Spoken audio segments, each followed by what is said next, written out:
Well, hello again, everybody. This is John Norris at Trading Perspectives. As always, we have our good friend, Sam Clement. Sam, say hello. Hey John, how's it going? I'm doing well today. I hope you're doing well. I am. It's warming up here, and so it's all good. It is all good. And hopefully what will be good today is our podcast on part 5 of our new normal series from last year, a review of our predictions on the global implications of the COVID-19 pandemic. And Sam, some of the predictions that we made, as in keeping with the first 4 reviews of last year's new normal, a lot of our predictions were already established trends in a lot of ways. And I think we've said that COVID-19, the pandemic, is simply expediting the inevitable or accelerating the trend, if you will. Yep, absolutely. And that, I mean, it's hard to argue with that, with what we've seen, and so much of it is because of kind of the coincidence, I guess, of maybe that's not the right word, but you get what I'm saying, with the trends that were in place and what a pandemic forces people to do. It wasn't necessarily, I don't know, something about the pandemic. It was the fact that we were having to shut down and having to isolate and be apart, and we were already in a technology revolution. Yeah. So it kind of is coincidental, I guess. Maybe not the best word, but I think you get the point. Yeah, I do get the point. And so I've very good points, all of them. And, why don't we just go ahead and kind of jump into it with both feet? What is the new normal? And I've got to put this little caveat out there. It's right here in the magazine. And if you have access to the magazine or want it, just give us a shout or drop us a line at tradingperspectives@oakwood.com. But on page 34 of the magazine, it said, while no one can look into the future with crystal clarity, the following are a few potential changes which we feel could occur over the next several years in response to COVID-19. So here we are 10 to 12 months after what we published last year. So some of these predictions are going to be several years in the making. So maybe not grade ourselves too harshly on some of these predictions, understanding that they are part of a longer term trend line. But I think we can discuss whether or not, we are directionally accurate, if that's fair. Yeah, I think we can, grade whether we're on track or whether we're, where the third inning of this prediction should be. And if we're there, since it's a several year type prediction, a year into it, we should be able to get some feeler on it. So I think we'll be able to grade ourselves, but maybe kind of with a broad stroke. No, well, I think so, because some of these that we have in here from last year are the Russia's eventual absorption of both Belarus and Moldova, as well as the disintegration of the euro as we know it within a decade. And these things will take some time. I still feel pretty good about those predictions, but we haven't seen any of that over the last year. And those are probably 5, 7, 10 years out. So right. Let's just go with the first prediction we discussed we want to talk about.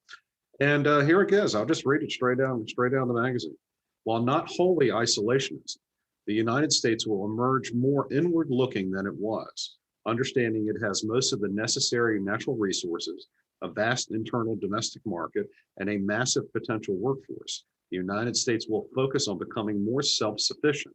This will require a reassessment of existing environmental, regulatory, labor, and corporate frameworks. What eventually emerges will be something that still looks mostly capitalistic, but with much greater government involvement in the means of production of so-called, quote, crucial industries. Sam, your thoughts? Bingo. so I think that's directionally accurate. I do think that we will eventually get there. I do think that the society as a whole wants to see greater government involvement. Now, that's going to offend some people on here, but that seems to be what I'm hearing, what I'm reading, what the hue and cry is for.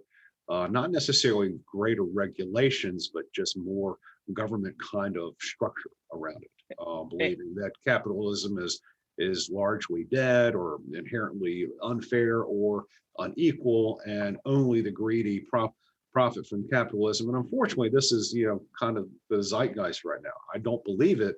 However, I'm just one of 330 million. Sam, your thoughts?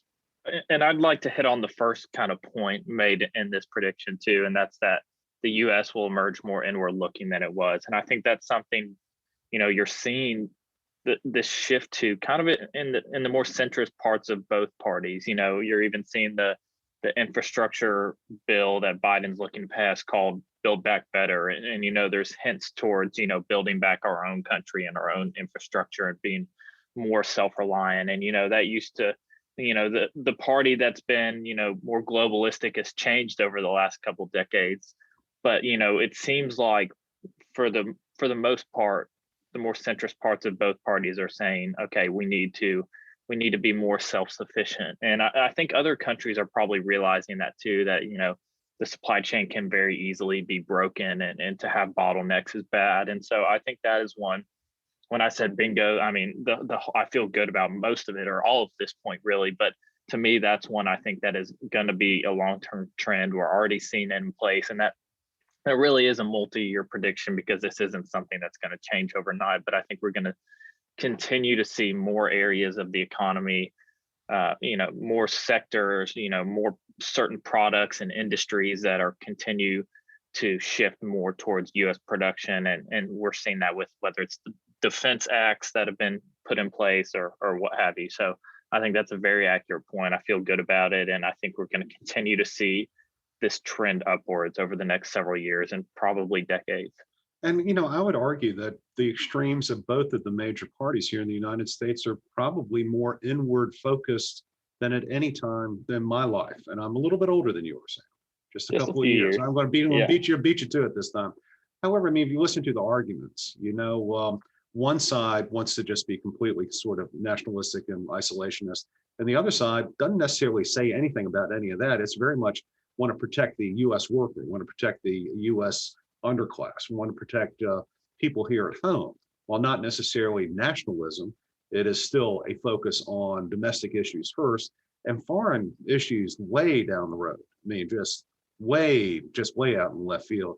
And if you were to ask people in the most liberal zip code of the United States whether or not they want their sons and daughters to go die over the Uyghur issue in China, I'd be willing to bet most of them would probably say no. Yep. Just as they would in the most conservative issue here in the United States. So it's kind of one of those deals that unless the United States is truly prepared to kind of back up a lot of, the condemnations or what have you, you can't really say that it isn't, trending more isolationist. Yeah. No, hard to disagree. In the 20th century, we were very quick to put boots on the ground. I don't think the Biden administration, I don't think any upcoming administrations are going to be in a huge hurry to get into another occupation, but weirder things have happened. So I feel pretty good about that. Yeah, I'll give that an A. Directionally accurate, I believe. Okay, the next one we want to discuss was China will be less affected than the West by the pandemic due to its, 1, large state-owned enterprises, 2, opaque banking sectors, largely state-owned and or controlled, 3, existing protectionism, 4, censorship, and 5, currency manipulation. It will actually increase its so-called Belt and Road Initiative and building out infrastructure in poor countries which have the desired natural resources. This will force an increased number of developing Asian, African, and even Latin American countries into a more China-centric economic sphere. It is a modern spin on what an old concept a Ming emperor might have recognized: suzerainty. It will all depend on which countries have the desired resources and which of these are willing to mortgage their economic future. That's pretty deep, man, for a couple of rednecks from Central Alabama. I'm not from Central Alabama. Yeah, I'm not from Central Alabama. Yeah, okay. All right, Peachtree City. We'll say all Texas. Right. We'll leave it at that. You and I, for those of you all listening, we have gone around the office and given each other country points. Who is the most country among us? And Sam gets 0 country points, but for the fact he drives a pickup truck. That's the only country thing about me. I think you get 2 country points for that. I have 0 country points. So when we say rednecks, maybe from someone on the Upper East Side. That's about it. So Sam, what do you think about this? I think this is spot on. Yeah, I mean, this is, I guess, a little easier to predict in some of them because of what they had in place before all this. And, no matter what the crisis was, someone who is largely in control of their big enterprises, and the entire financial system is pretty much owned by the state. However, has capitalistic tendencies, in some areas, I would argue more than our own country. um, it's hard to argue with this, and I think this is one I felt confident in, and I know you felt confident in as we were writing this and going through this as we were creating it. And I think we're seeing it now. I mean, we're still seeing China, expecting a 6% GDP year this year. Um, they're they're going to recover quickly. I mean, there's a lot of good things going on over there, or a lot of things that they've put in place that, like I said, are more capitalistic than our own country. And then you add on top of that a pegged currency, and a state-controlled banking system, and they're doing well. So I mean, I agree completely. Yeah, this was kind of a slam dunk, really, or it turned out to be kind of a slam dunk. And a lot of folks in the United States don't necessarily realize how the Chinese banking system works. And whenever you hear about China going into massive amounts of debt, we've done a little work on this. We've taken a look at the four largest banks in China, the four bigs. And you have the Industrial and Commercial Bank of China, China Construction Bank, Agricultural Bank of China, and Bank of China. And all three of these are bigger than JP Morgan Chase, which is the largest bank in the United States.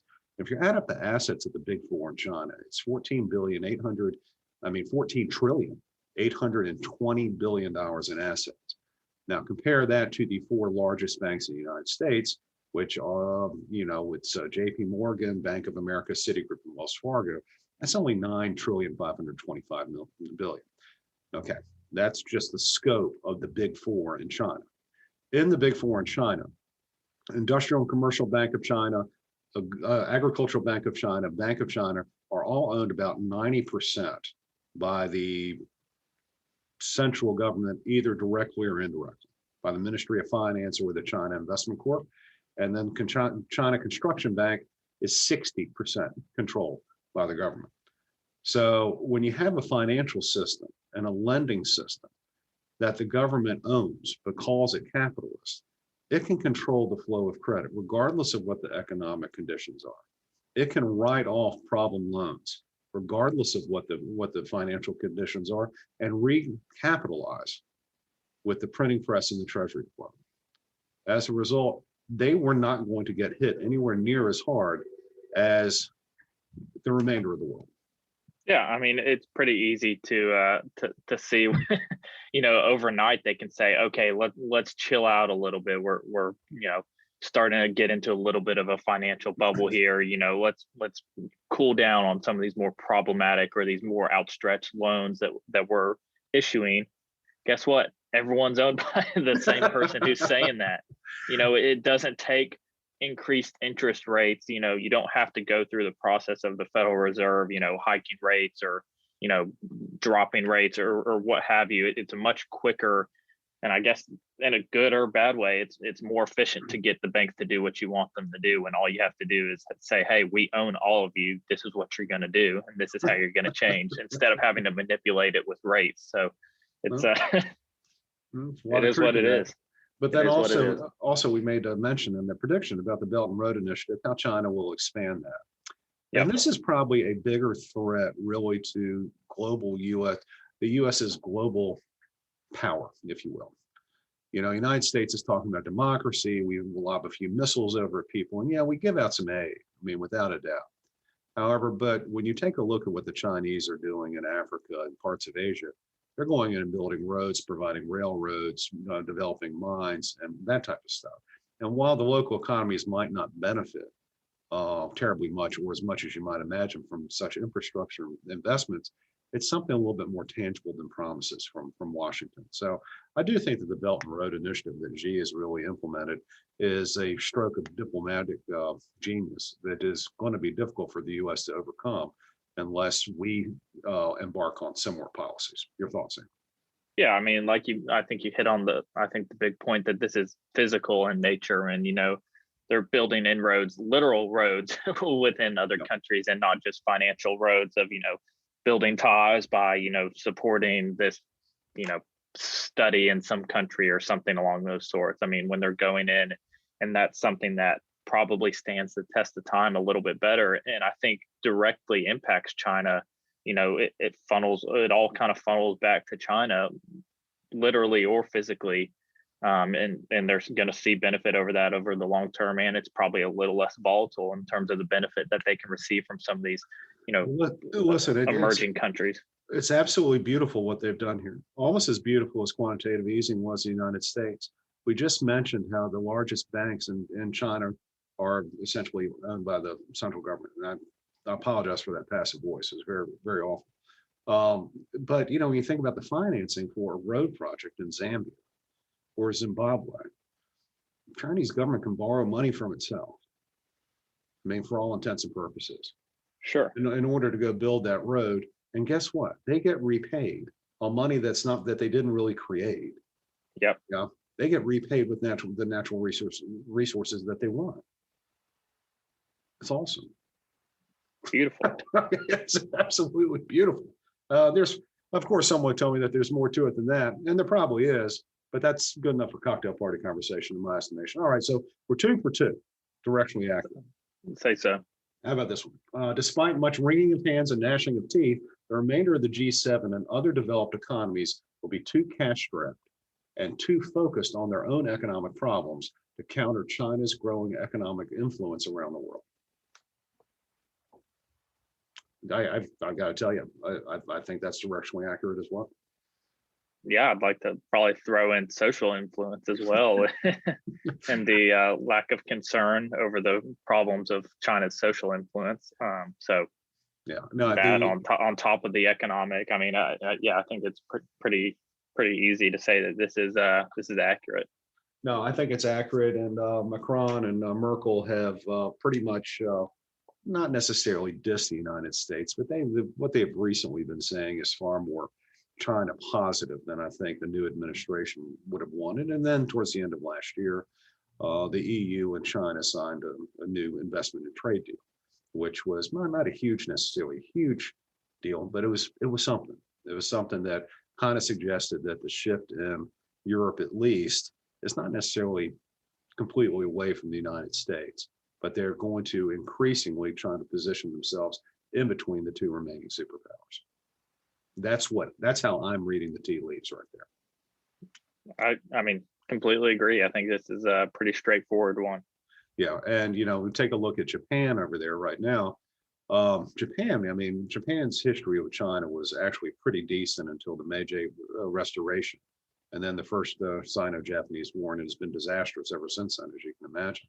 Yep. But when you take a look at Japan's aging population and really overall economic stagnation, I'm not exactly sure the Japanese want to get into a shouting match or what other sort of matches you can imagine with the Chinese right now. So I don't think Tokyo is going to push back too hard on whatever Beijing wants to do out in Xinjiang province or in Tibet or even in Myanmar or other Southeastern Asian nations or even the South China Sea. I just thought the Japanese would be really the only country sizable enough outside the United States to really present much of a challenge. I don't think Tokyo has the stomach for it.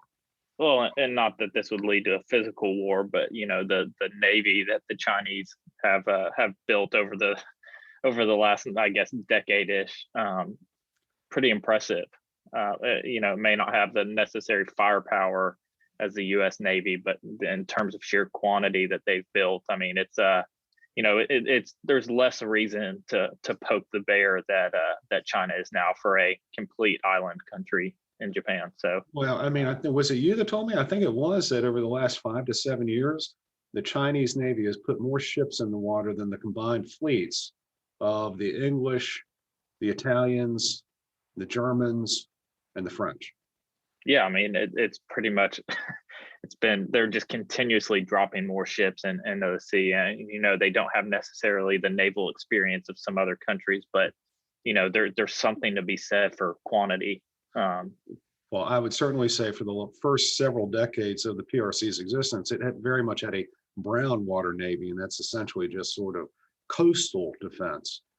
Maybe over the last decade or so, it's been shifting more towards a green water navy, and that's kind of more regional. And it's clearly shifting more towards wanting to have a blue water navy, and that's being able to project naval power throughout the world. Yep. Yep. So Absolutely. there we go. And I don't think the G7 really has the stomach to do anything about it at this point. Otherwise, it would have done it already. Or the stomach or the firepower. You're right. All right. The last one we said we were going to talk about was, although the U.S. has long been the world's policeman, will find itself short on capacity of all types to continue to do so at the necessary levels of the Pax Americana. The U.S. will close more bases in Europe in order to redeploy assets and capital elsewhere. Obviously, this will create a furor in Europe, as countries already struggling with debt will be forced to spend an increased amount on their own protection. After years of budgeting less than 2% of GDP for defense, continental European countries will have to find a way to allocate 2 to 3% of GDP towards defense permanently. Yeah, I mean, I think this is something, again, you're seeing a little bit of consensus across the aisle for, and the viewpoint that says, why are our own citizens over here protecting some other countries? And I think a lot of times there's a reason that people are over there. And I think, but at the end of the day, I think there is some validity to that sentiment that, maybe we don't need so many US citizens across the globe protecting other countries. And that's not to diminish the purpose of it or the point that they're over there for, but I think that's something that we're seeing, and I think that is kind of a trend that we'll continue to see is that sentiment is staying and probably increasing a little bit across both sides of the aisle. So I think I feel pretty good about this. Well, I feel pretty good about it as well, and particularly in regards to NATO and Western Europe, and how the United States feels about continuing funding it. You were to ask the average American, truthfully, what they feel about NATO, and it wouldn't be the same answer today that it would have been 30 years ago. It just truly wouldn't have been. At one point, NATO was very much of a bulwark against the Warsaw Pact, and the Soviet Union. There was a real need to have American firepower over to a huge degree. After all, a lot of these countries coming out of the Second World War were completely, infrastructure was completely damaged, and they needed to rebuild back up everything. So the U.S., to stem Soviet aggression, arguably needed to be over there. With the dissolution of the Soviet Union, with a lot of the Eastern European countries that had been part of the Soviet bloc and the Warsaw Pact now wanting to become part of NATO. I'm not saying Russia's not a minor power, it's still a major power, but it's nowhere near the level that the Soviet Union was. And then also, given the fact that countries like Germany and Austria and France and others have now, fully recovered in a lot of ways, if not psychologically, at least economically, I think it's kind of unfair for the European community, for the EU, to expect that America would continue to fund its policing the way that it had prior to the dissolution of the Soviet Union. Sam, your thoughts? I agree. I mean, like I said, that's the trend, and it's hard to put up a hard argument against it for why we shouldn't bring some of our own citizens home to our own country and allow countries, countries that have built up their own armies now and, have their own ability to defend themselves now to, do that. Well, and then moving forward, this is something that we hadn't discussed, but I think we can discuss it. Given the amount of additional debt that the United States has just issued in order to pay for all this, we ran a $3.5 trillion deficit last year out of Washington. And it'll be probably a couple $1 trillion this year. I'm not exactly sure if the United States will be able to finance, moving forward over the next several decades, be able to finance the same level of sort of global policing that it's been able to do so up to this point. There just won't be the money for it. We'll still be able to project major power. We're still going to be the world's primary superpower. However, there's going to be very little way that we can stop places like Russia and China from getting back to more historic levels of military importance. As much as that pains me, and as American, particularly growing up when I did, I just don't see how the United States can stop it without major sort of support from the Europeans and from the rest of Asia. And I just don't think either region has the stomach to go in 100% behind the United States to combat either the Russians or the Chinese. It's kind of eerie talk about that. Yeah, and I'm not exactly sure if all of this is COVID related. I think a lot of this was pre-existing trend lines and what have you. I just think that the turmoil of the last 12 months, due to the pandemic and due to the societal strife that we've had in the United States, is just kind of exposing this a little bit better. And as I said, probably expediting the inevitable. And a huge chunk of that, in my estimation, is due to the fact because of the pandemic, we have seen huge bottlenecks in supply chains. And we've also seen huge amounts of debt. And we've also seen huge amount of inward looking by the American population, and trying to focus on us first, as opposed to focus on the remainder of the world. So that's just going to have long run implications. Agree. So what do you think about these predictions this week, Sam? How would you grade these? I think I'd give them all A's so far. And I think, like we said, we're kind of painting in a broad stroke, and in an A grade for these, it is, are we trending in the right direction for this? Because these are such long-term predictions. So I think we can be a little easier on the grading, and I think we're all trending accurately for these. So I'll give us an A. Well, I like that, particularly since I wrote this particular section. The easier grading is very good, and it's what we discussed before the podcast. So I appreciate that. Jason. All right, guys. Thank you all so much for listening. We always love to hear from you. Also, if you have any comments, questions, or suggestions, please, by all means, drop us a line. You can reach us at tradingperspectives@oakwood.com, or you can leave us a review on the podcast outlet of your choice. As always, if you want to read more, or hear more, or see more of what we have to think, by all means, please go out to oakworth.com and take a look underneath the Thought Leadership tab, and there's all types of good information there. Sam, I'll give you a last chance. That's it. That's all I got. That's it for me today, too. Y'all take care.